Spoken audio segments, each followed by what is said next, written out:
Na primavera se derretem milhares de pequenos córregos que descem as montanhas.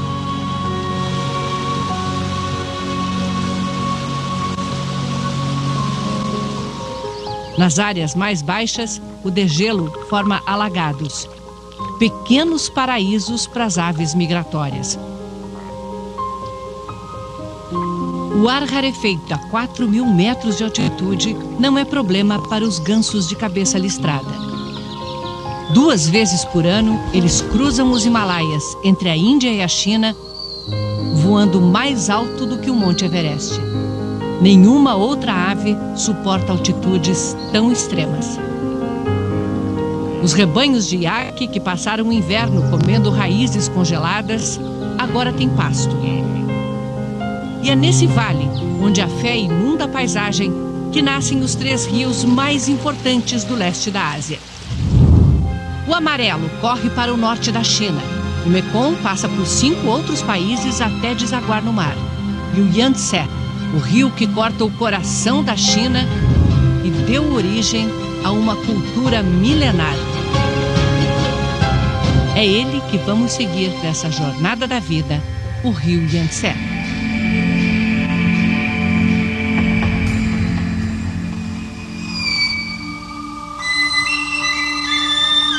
Estamos em Yushu, província de Qinghai, parte do antigo Tibete. No alto das montanhas, bandeirinhas de oração. Em cada uma está escrito um mantra.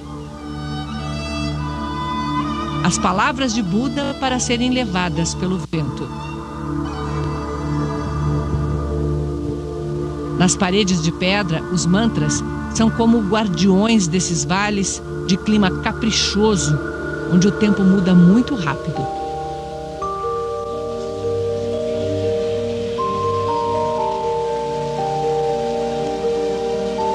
No budismo, as orações são para todas as pessoas e todos os seres vivos. Estão nos locais de passagem para que o viajante receba as bênçãos e leve-as consigo.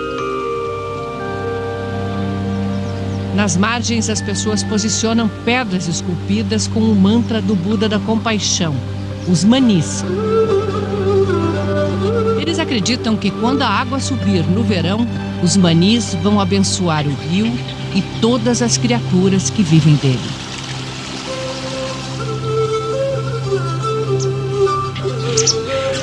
Este é o primeiro lugar onde o Yangtze já tem corpo de rio e vai ganhando mais volume a cada riacho de águas limpas que alcança suas margens. É preciso muita proteção para a vida dura no Himalaia. O dono da casa nos recebe na porta com a tradicional manta de boas-vindas.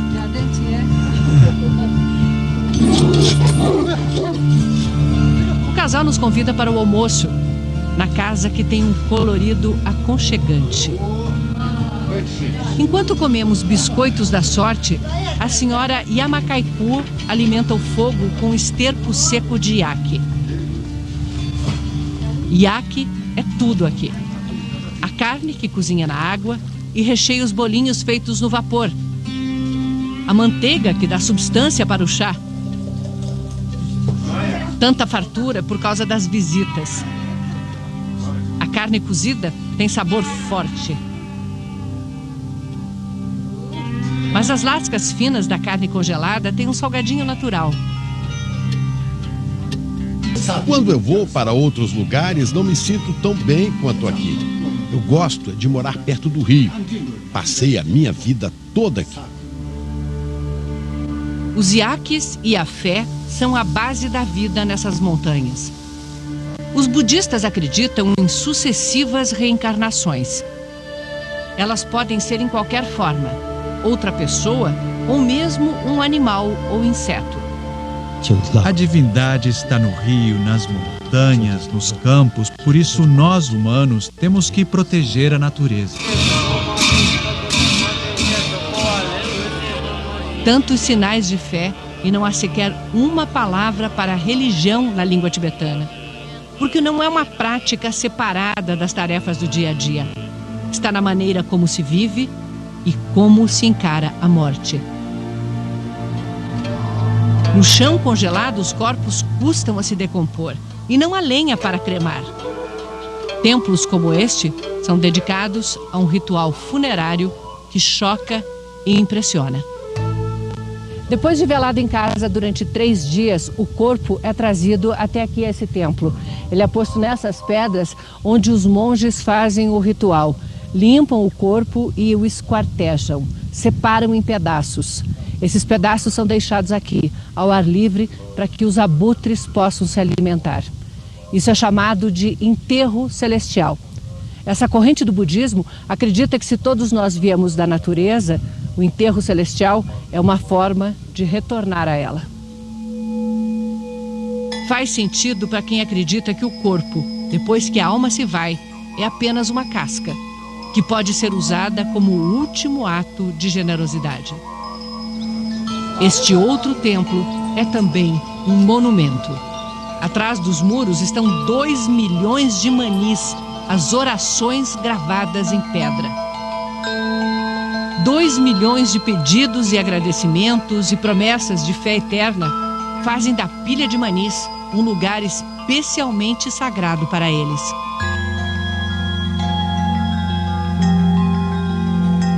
Os fiéis peregrinam ao redor do prédio, sempre em sentido horário.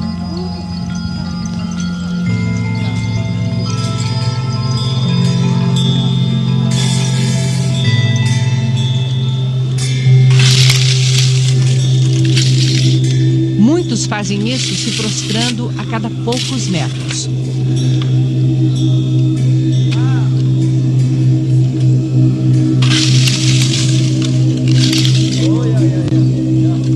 Multiplicam as preces, girando mantras que levam nas mãos, ou as centenas de rodas de oração que cercam o templo.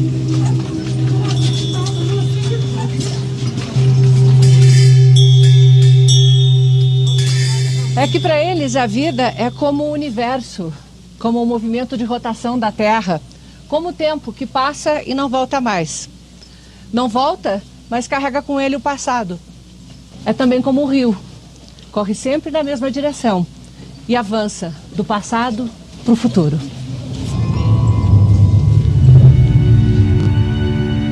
Seguimos o Yangtze pelas montanhas até a província de Yunnan.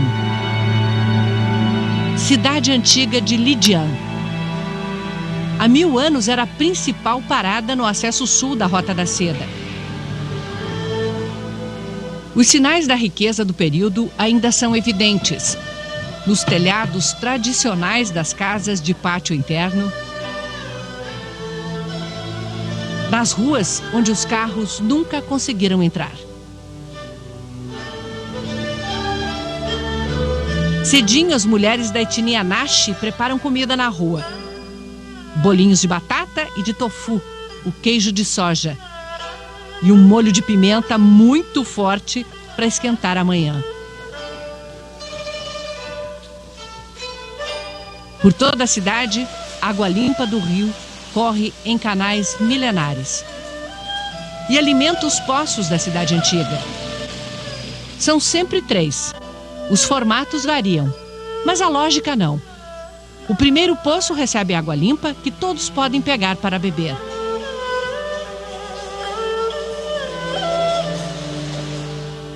O segundo, de água ainda pura, serve para lavar os alimentos.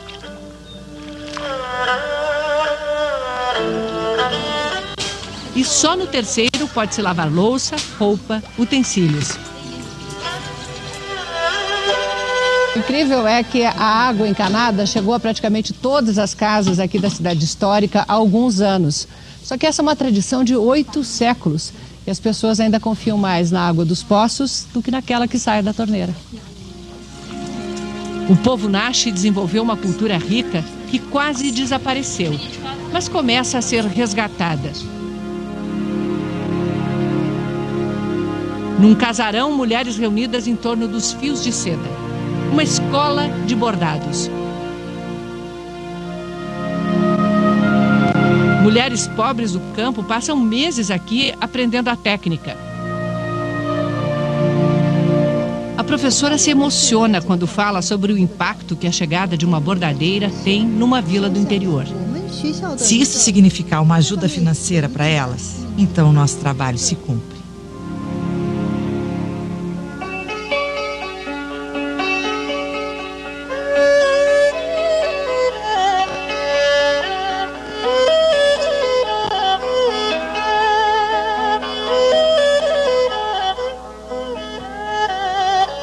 Quanto mais fino o fio, mais delicado o bordado. Uma linha como esta, ela é formada por duas partes. Eu consigo separar. Assim. Aqui temos duas. E é com essa linha, muito mais fina que um fio de cabelo, que Pin Pen cria pele, rostos, brilho nos olhos. Os bordados que já cobriram mantos de imperadores são objeto de desejo dos novos milionários da China. Muitos quadros chegam a custar mais de R$1 milhão.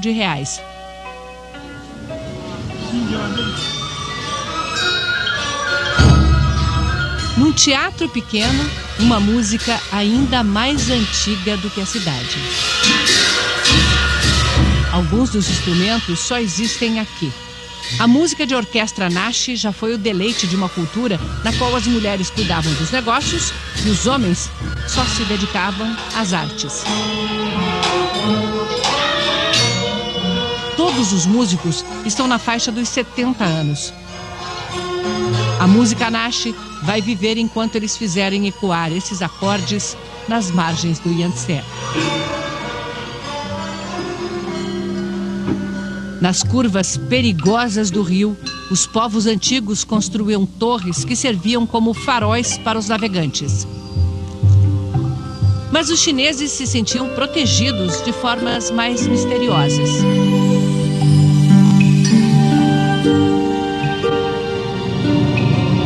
O Buda gigante de Leshan. Desde o século VIII, guarda viajantes na saída do principal afluente do Yangtze. A neblina constante na região ainda dá um ar mágico à imagem que nos chama à humildade. Só o pé tem 8 metros de altura. Esculpida em arenito rosa, chega aos 71 metros, quase o dobro do tamanho do Cristo Redentor. E resiste ao tempo por causa de um sofisticado sistema de drenagem, calhas por entre os cachinhos de cabelo, projeto do monge que idealizou a escultura. Até hoje, quem passa aqui presta homenagens a ele. Diz a lenda que o governante local ameaçou cegá-lo se ele não pagasse propina da obra. Em resposta, o monge furou os próprios olhos para provar sua virtude. Morreu pouco depois e a escultura levou 90 anos para ficar pronta. É um eterno símbolo anticorrupção. 1.200 anos depois, as águas revoltas que o Buda deveria domar estão calmas, mas graças a outras construções gigantescas.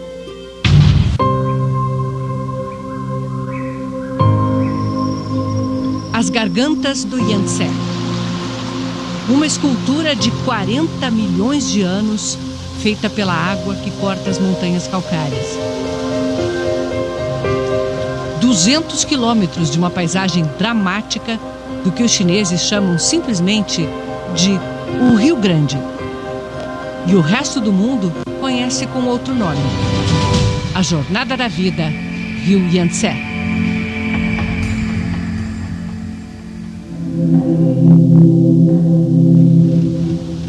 Nas Três Gargantas, espremido entre as montanhas, o Yangtze é o rio mais profundo do planeta. Suas famosas corredeiras viraram calmaria desde que foi represado.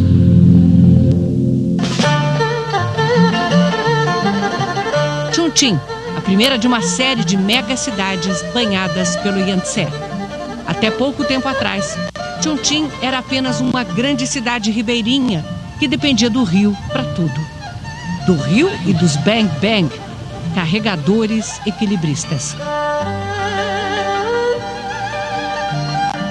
Lian Jianping botou 2 filhos na universidade, subindo e descendo escadas, levando nas costas cargas maiores do que o seu próprio peso. Ele nem reclama que os novos tempos tiraram clientes. A mudança foi grande, muito grande. A abertura foi boa e tivemos um bom desenvolvimento. Bom, Chongqing tem o maior crescimento econômico da China nos últimos 20 anos. A riqueza produzida dobra a cada 4 anos. Praticamente toda a cidade foi posta abaixo e reerguida num sem fim de arranha-céus para acomodar 18 milhões de moradores. Chongqing tem pressa. Viadutos e pontes que se cruzam e se confundem. 300 quilômetros de metrô, 100 deles em monotrilho suspenso.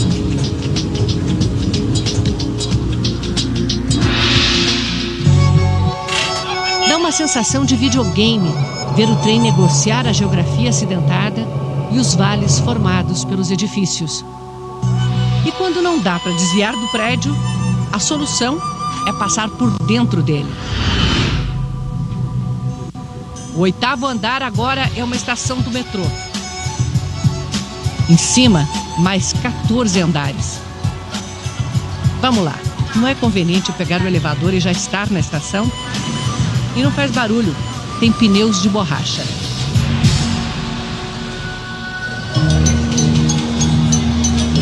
Na China, a expressão para multidão é montanha de gente, mar de gente.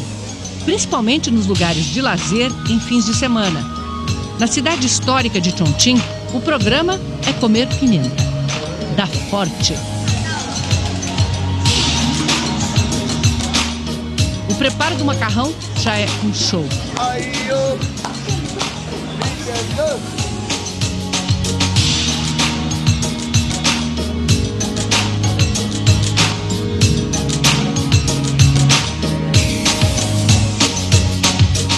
O molho é feito com 2 pimentas. Uma arde, outra adormece a boca. É a melhor refeição que se pode ter num boteco chinês. Durante a Segunda Guerra, Chongqing foi a sede da resistência à invasão japonesa. Aqui, a quase 2.000 quilômetros do litoral, operavam os famosos Tigres Voadores. Um esquadrão de pilotos americanos que defendeu as rotas de abastecimento da China e ajudou a conter as forças japonesas. Conseguiram. Os japoneses invadiram Xangai na boca do Yangtze em 1937, mas nunca conquistaram este ponto do rio.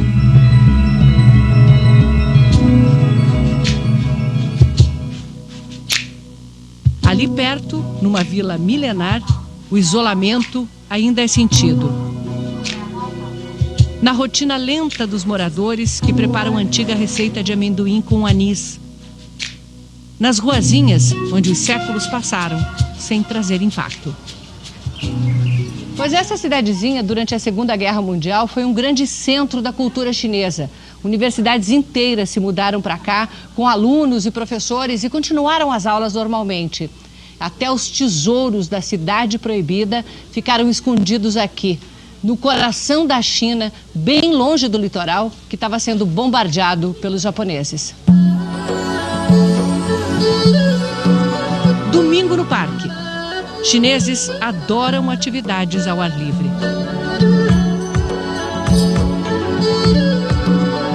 Tá todo mundo aqui. E cada um na sua. Uns dançam. Outros escrevem com água poemas que evaporam antes de se chegar ao último verso. É tanta gente que um alarme avisa quando o nível de decibéis passa do suportável. Na casa de chá, o que acompanha uma xícara quentinha é limpar o ouvido. Assim, na frente de todo mundo. Eu tô com a sensação de que eu não devia estar fazendo isso.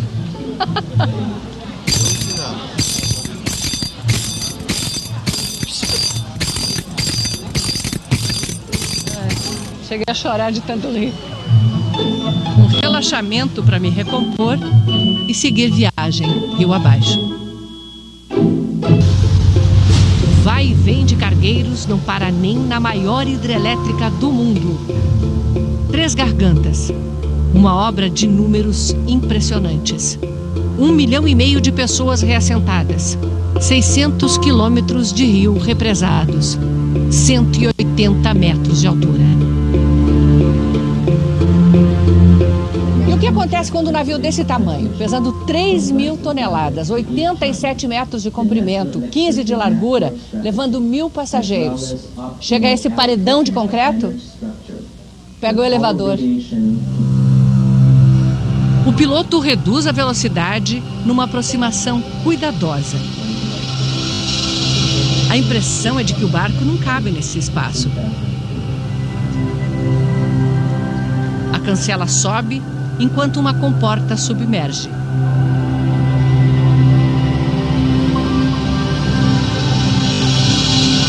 O barco avança 115 metros para dentro da estrutura. Aí é que nos damos conta. O rio está lá embaixo, a 113 metros, altura de um prédio de 35 andares. O navio, e nós dentro dele, estamos numa espécie de bacia de água, que vai começar a descer. Desenhado por engenheiros alemães, o elevador usa contrapesos regulados com água para subir e descer. A descida é extremamente suave. Nos fundos, já vemos a comporta que segura a água lá em cima. Na frente, só a paisagem.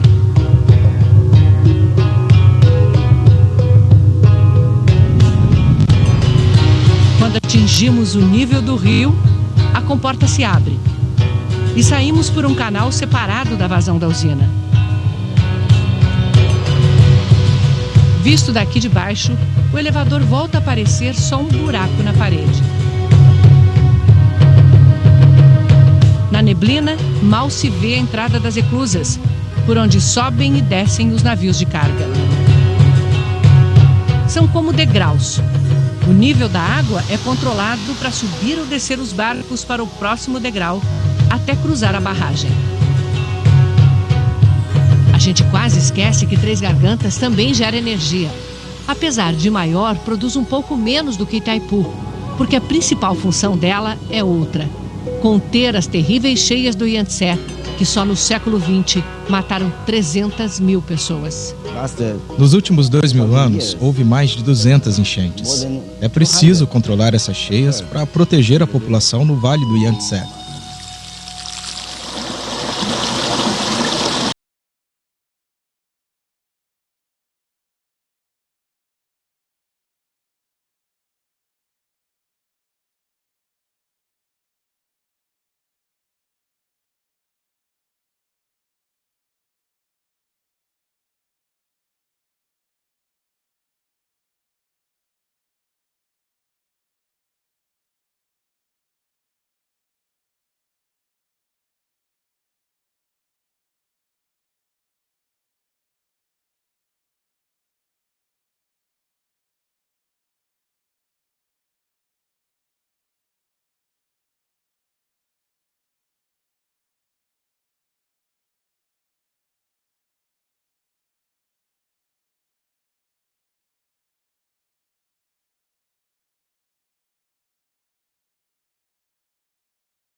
De ética e de moral.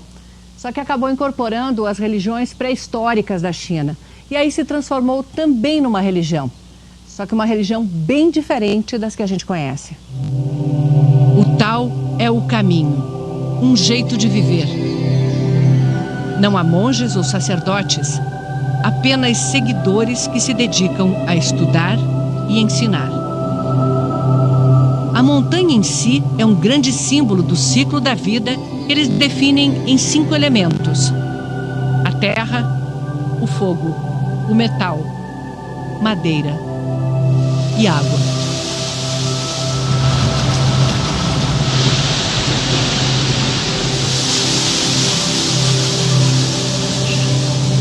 Bandos de macacos rezos naturais da montanha circulam pelos templos. Uma caverna, o ermitão passa os dias com seus livros e conselhos para quem quer viver bem e muito. Fale doce, mas fale claro. Fale coisas boas diretamente às pessoas. A vida é movimento. Não fique parado. É essa filosofia que faz de Wudang a casa da corrente taoísta do Kung Fu. Desde a base até o alto, há dezenas de escolas. Internatos onde os discípulos treinam 10 horas por dia. E os mestres, todos os dias, redefinem a perfeição. O Kung Fu de Wudang tem um estilo próprio. Inspirado nos movimentos de animais, até as armas são maleáveis.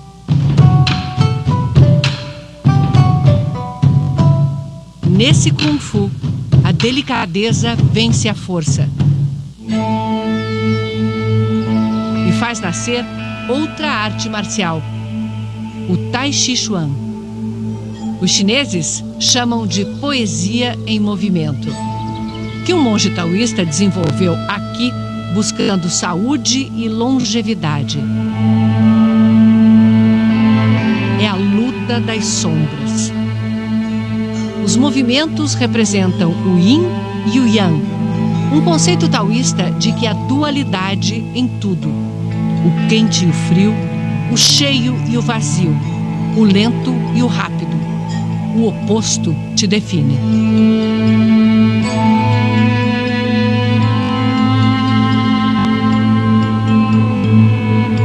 Chen tem 16 anos e já passou a metade da vida na montanha. Trocou a casa dos pais pelos pavilhões milenares. Se dedica a aprimorar os movimentos.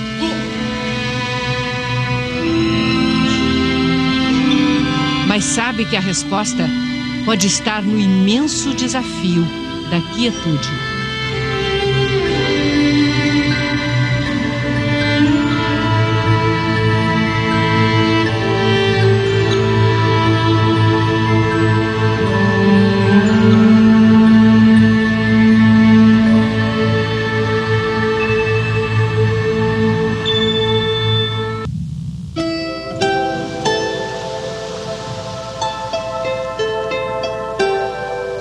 Os avós desses agricultores e seus avós, e os avós dos avós por 500 gerações. Há 12 mil anos, eles cultivam essa terra e irrigam com a água do Yangtze uma planta que fez a nação. A China começou a se tornar uma civilização quando os povos que viviam aqui, no médio vale do Yangtze, descobriram como cultivar essa gramínea. Até hoje, o grão produzido por ela é um dos principais alimentos consumidos no planeta, o arroz. Estamos na província de Hubei, centro da China. Um novo sítio arqueológico acaba de ser encontrado. Os restos de uma fábrica de cerâmica de mais de 4 mil anos. Camponeses treinados fazem o trabalho de recuperação das peças. Milhares e milhares delas. Para que eles fabricavam tantos copos? Para fornecer aos moradores de uma grande cidade de mais de 100 mil habitantes que existia nas margens do Yangtze. Os prédios feitos em barro cru, como este galpão, já desapareceram. Aqui era um centro de produção e comércio de arroz. Cada vez que encontramos um artefato novo, cada vez que realizamos uma nova descoberta, a sensação é de que avançamos mais um passo na nossa história. O professor Li é arqueólogo da equipe que junta as peças para desvendar a história do arroz. A maioria foi para a Universidade de Pequim, mas ainda há aqui rocas de fiar, figurinhas de animais, vasos e potes. Dentro de um deles estavam os fósseis de grãos de arroz mais antigos do mundo. Desde aquela época, em torno de 12 a 15 mil anos atrás, pode-se dizer que a renda fixa vinha principalmente do rio. É quando foram feitos os primeiros canais de irrigação. O cultivo do arroz já era feito em canteiros alagados. Quando surgiu a escrita, a palavra meio, centro, foi representada como um campo de arroz cortado por uma linha. É essa palavra que forma o nome da China, o Império do Meio.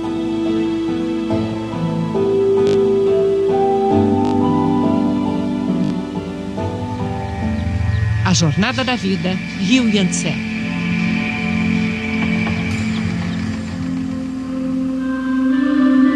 Sem arroz, a China não seria a China. E por isso, ele sempre esteve no centro da história. Depois da Segunda Guerra, o país mergulhou numa guerra civil.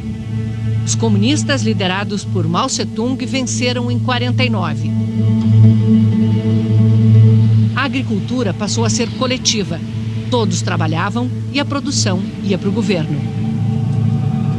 Um plano conhecido como o Grande Salto Adiante incentivou agricultores a derreter suas ferramentas para que as indústrias tivessem aço.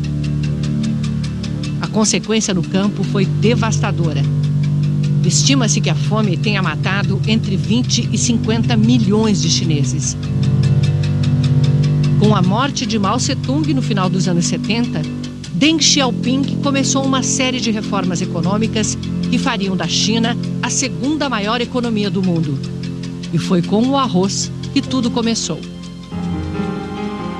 Cada família passou a ter um terreno de pouco mais de 600 metros quadrados para plantar.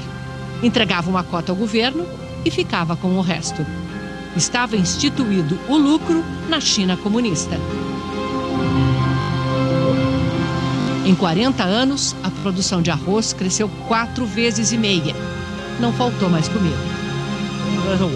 Não é possível comer arroz em todas as refeições, mas temos que comer pelo menos uma vez por dia.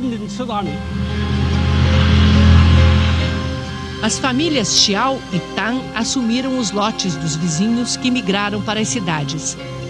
Mesmo assim, a terra ainda é pouca, mas a produtividade é grande. As máquinas desenhadas para eles. Na micropropriedade, microtrator. Nossa semente agora é de boa qualidade e rende bem mais do que antes. Uma mesa posta na China é a amostra da fartura ofertada pelo Yangtze. Chegamos ao Baixo Vale. Aqui o rio alimenta uma infinidade de lagos e canais.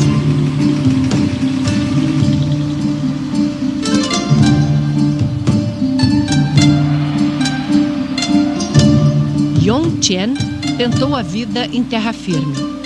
Foi motorista de caminhão, mas voltou quando um grande plano do governo garantiu que todo pescador teria peixe em abundância, criando o próprio pescado. Ele tem um cercado no meio do lago e não está sozinho. São centenas de cercadinhos e é só uma fração da aquicultura do país. De cada 10 quilos de pescado de cativeiro no mundo, 7 saem da China. Mas isso pode mudar, porque o excesso de matéria orgânica está matando os lagos. Já é a terceira vez que o governo manda diminuir a produção e está funcionando. A água está mais limpa. Água limpa não é uma questão de amor à natureza aqui. Sem ela, morre outra indústria bilionária, o cultivo de pérolas de água doce. Começa com um implante de pedacinhos de tecido de outros moluscos. É o sistema imunológico da ostra que cria a pérola como barreira contra o tecido invasor. Depois, é só devolvê-las à água e esperar.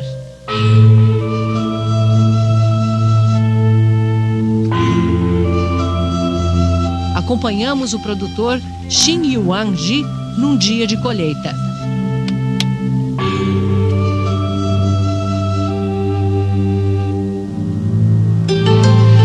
As ostras saem cobertas de algas e lodo e carregadas de preciosidades. Elas crescem bem aqui, no meio da membrana. Crescem aqui.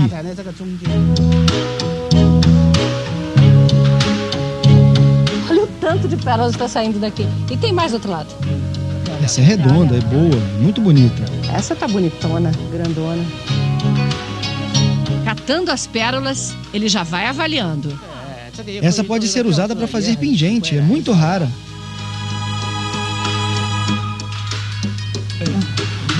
Achei mais uma. E o senhor Di conta, orgulhoso. 28 pérolas dentro de uma ostra só. Uma ostra cultivada durante 5 anos, 5 a 6 anos, tem praticamente um colar inteiro. Agora pense nisso em grande escala. Pérolas contadas não por colares, mas por toneladas, separadas por tamanho, brilho, cor. Transformadas em joias, vendidas em shoppings especializados. Exportadas rendem $1 bilhão por ano ao país. Com muito investimento em pesquisa, a qualidade fica cada vez melhor. São pérolas para as massas, um luxo que a classe média pode pagar.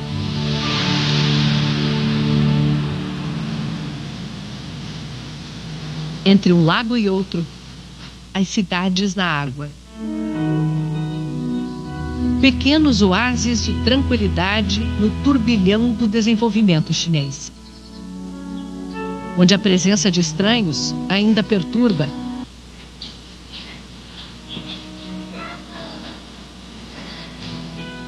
São muitas pequenas vilas espalhadas pelo delta do Yangtze. Lugares para se percorrer com calma.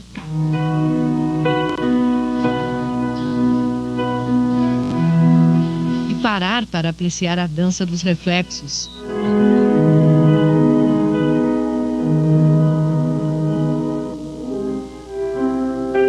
Pontes e casas que carregam 12 séculos de história. E jardins que no tempo do Império eram exclusivos dos ricos, hoje desfrutados por todos. Nesse cenário, nasceu a ópera de Suzhou. Comecei a estudar ópera com 13, foram 6 anos de estudo.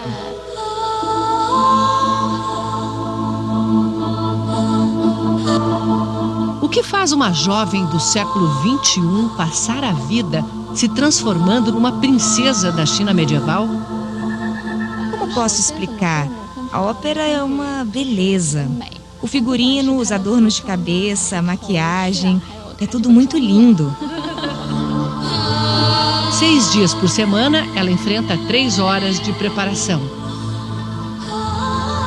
É a princesa que supera o tempo e a morte pelo amor de um jovem estudante. Hoje, a apresentação é só um ato.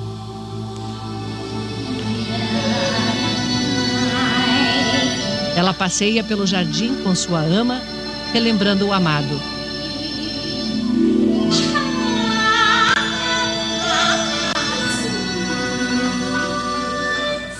A ópera inteira tem 55 cenas e dura 22 horas. Era a novela da China antiga.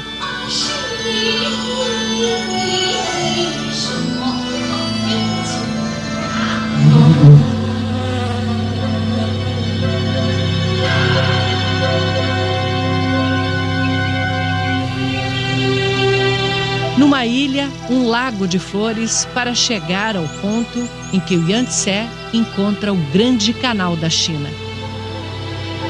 Uma obra tão impressionante quanto a famosa muralha no norte do país. Começou a ser construído no ano 400 a.C. e foi sendo ampliado por mais de 1000 anos. O canal começa em Hangzhou, ao sul, liga o Yangtze ao Rio Amarelo e segue até Pequim. O Grande Canal aparece nos relatos de Marco Polo, que teria sido o primeiro europeu com permissão para viajar pelo interior da China. Isso no século XIV. Naquela época já havia no Grande Canal 11.000 barcas a serviço do imperador, transportando o arroz plantado às beiras do Yangtze para as tropas que defendiam a fronteira norte, a 1.700 quilômetros de distância. O canal garantia o transporte sem os perigos do mar aberto. Os milênios se passam e ele continua sendo usado intensamente. Uma prova da vocação chinesa para grandes obras.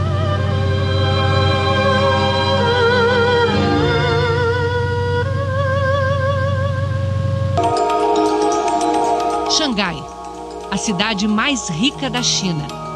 O cartão de visitas do que o país quer ser no século XXI. Há poucos anos passou Tóquio e é a sede da maior região urbana do mundo, com 80 milhões de pessoas. A jornada da vida e o Yangtze.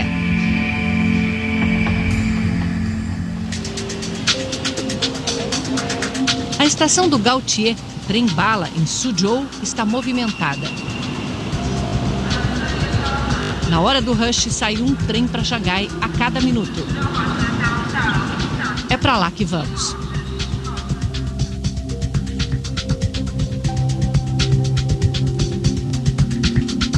É melhor acordar que a viagem é curta. 130 quilômetros em 22 minutos. Velocidade máxima de 350 por hora. Em 10 anos, a China construiu 26.000 quilômetros de linhas de trem-bala e chegará a 30.000 em 2020. Mas como constrói tão rápido? Com as mega máquinas. Essa é apelidada de monstro de ferro. 92 metros, 580 toneladas, 64 rodas. Instala novas seções de viadutos de estrada de ferro a cada poucas horas.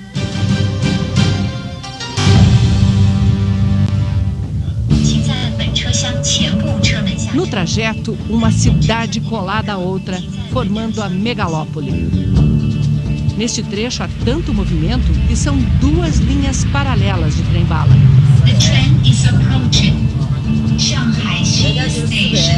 E no centro de tudo, Xangai. O nome quer dizer a beira-mar, a cidade na foz do Yangtze.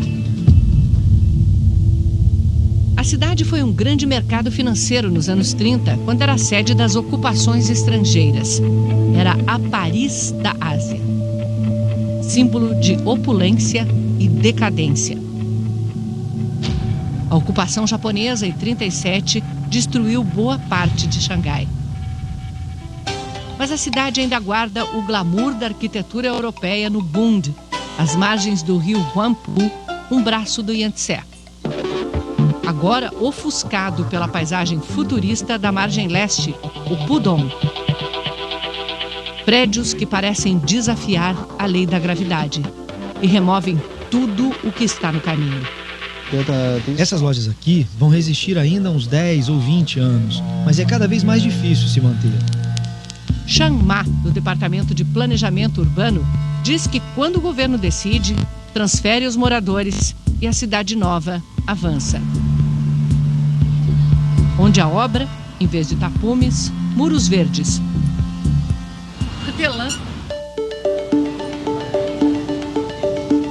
O comércio é vibrante.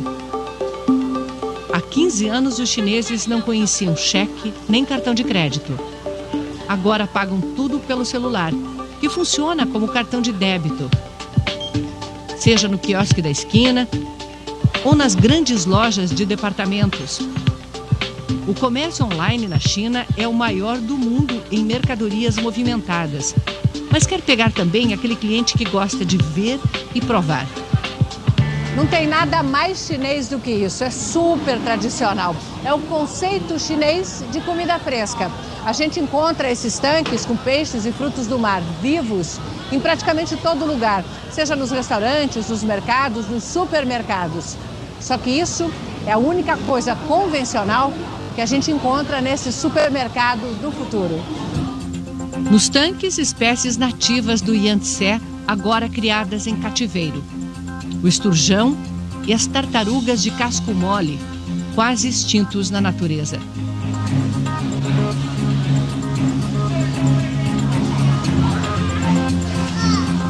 Se o cliente quiser, a cozinha prepara na hora para ser consumido aqui mesmo.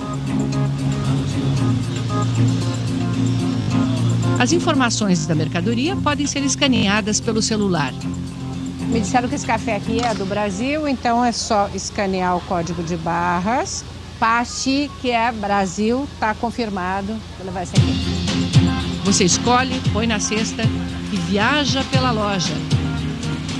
E as compras seguem direto para a entrega em sua casa, em menos de 1 hora. Nesta loja piloto, uma experiência de compra completamente diferente. Na entrada, você apresenta o celular e passa pela câmera de reconhecimento facial. Não tem nenhum funcionário. Somos observados por muitas câmeras, mas elas não estão preocupadas com furto. Tem software de inteligência artificial que estuda o comportamento do cliente. Um sorriso dá um desconto, um truque para aumentar o estoque de imagens e aprimorar o reconhecimento. Agora vem a parte mais fácil da compra. É só sair da loja. Porque quando a gente passa por esses sensores aqui, eles identificam os produtos que a gente está carregando. Aí a gente olha para a câmera, ela vê quem fez a compra e o valor total já é descontado direto da sua conta bancária. Reconhecimento facial está em toda parte na China. São 200 milhões de câmeras em todo o país. Impossível embarcar num trem ou avião sem ser observado, ou andar na rua. Nos lugares sensíveis, elas se multiplicam. Checam também as placas de carro, comportamento dos veículos, confrontando o conceito de que, ao enriquecer, a China ficaria mais democrática e aberta. A verdade é que o desenvolvimento econômico e as novas tecnologias estão ajudando o Partido Comunista a se perpetuar no poder. A China hoje está se tornando um grande estado de vigilância, um Big Brother com 1,4 bilhão de participantes. E um governo que vê tudo e sabe tudo é um governo que controla tudo.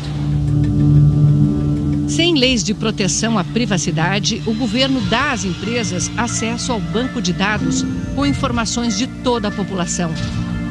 Big Data é o segredo da liderança chinesa nessa área.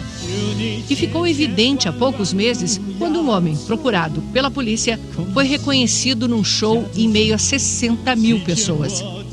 A imagem dele foi checada em um banco de dados em menos de 0,0001 segundo. Por isso ele foi encontrado tão facilmente.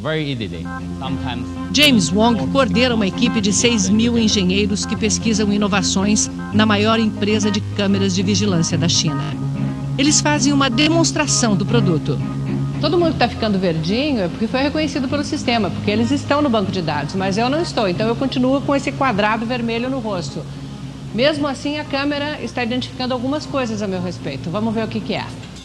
Sabe que sou mulher e depois de alguns minutos acerta também a minha idade e altura. Faça inovações tecnológicas e soluções baratas. Hoje a cidade tem 1,5 milhão de bicicletas de aplicativo. Elas fazem parte do sistema de transporte urbano, ligando distâncias de 1 ou 2 quilômetros até o metrô.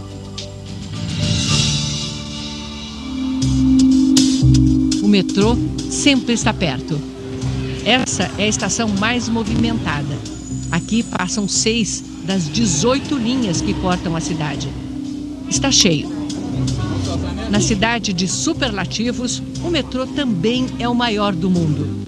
710 quilômetros, quase 8 vezes mais do que o de São Paulo, e chegará a 1.000 quilômetros até 2030. Levamos de 5 a 6 anos para uma nova linha, do projeto até a inauguração. Isso é muito rápido. Velocidade chinesa. A velocidade do país que mais tirou gente da pobreza em menor tempo na história. 850 milhões em 40 anos. E fez isso exportando. A ponte de 32 quilômetros liga a cidade à ilha onde está o porto de Xangai.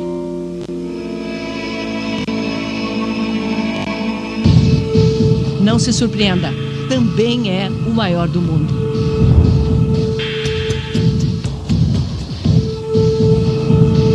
Mesmo do alto, é impossível ver tudo.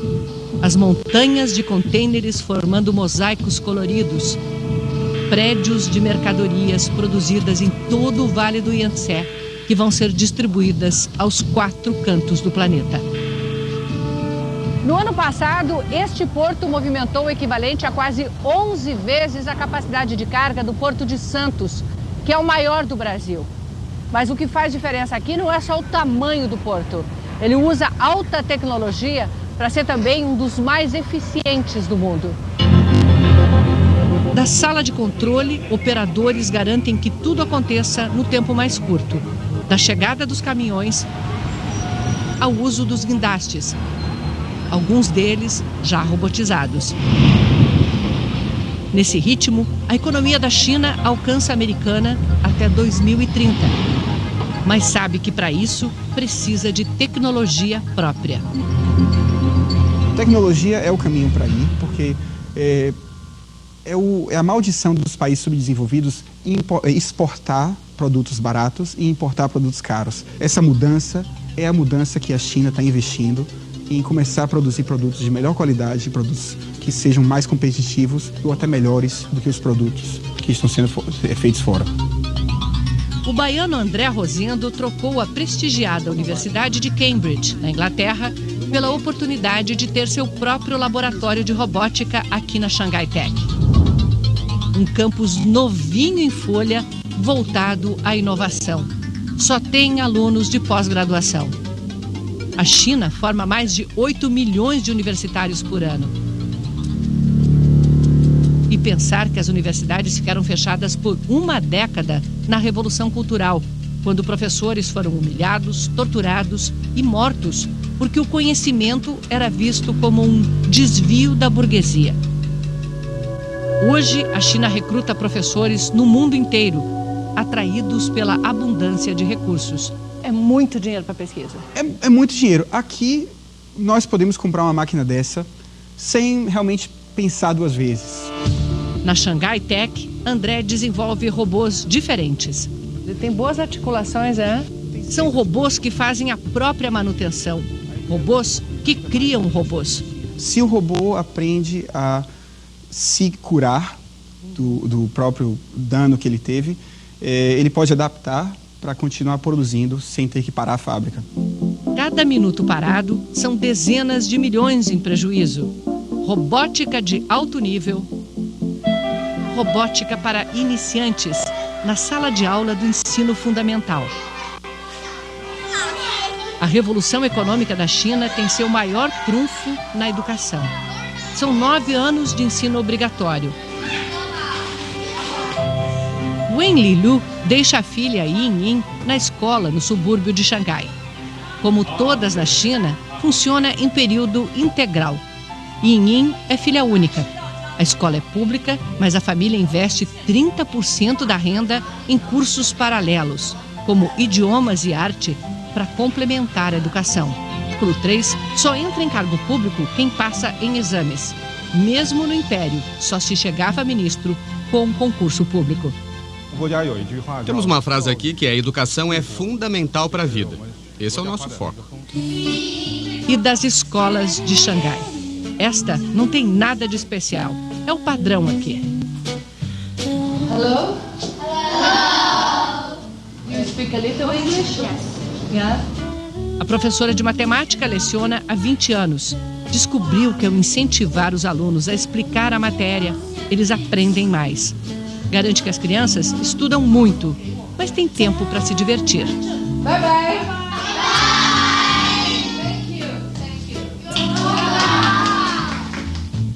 A diretora explica que a escola tem autonomia, mas precisa apresentar resultados. Temos uma avaliação mensal e semestral dos professores. O professor recebe pelo desempenho dele em sala de aula e pelo desempenho dos alunos. Aqui um estudante vai mais longe em menos tempo. Se Xangai fosse um país, teria a melhor educação do mundo. No fim do ensino fundamental, o desempenho em matemática, ciências e literatura de um xangainês é como se ele tivesse 4 anos e meio a mais de estudo do que um brasileiro da mesma idade. E é essa geração que vai carregar a China do século XXI.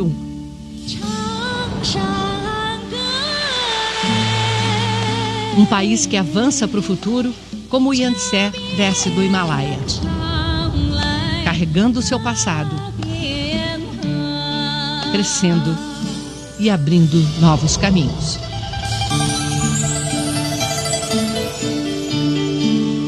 A Jornada da Vida e o Yangtze.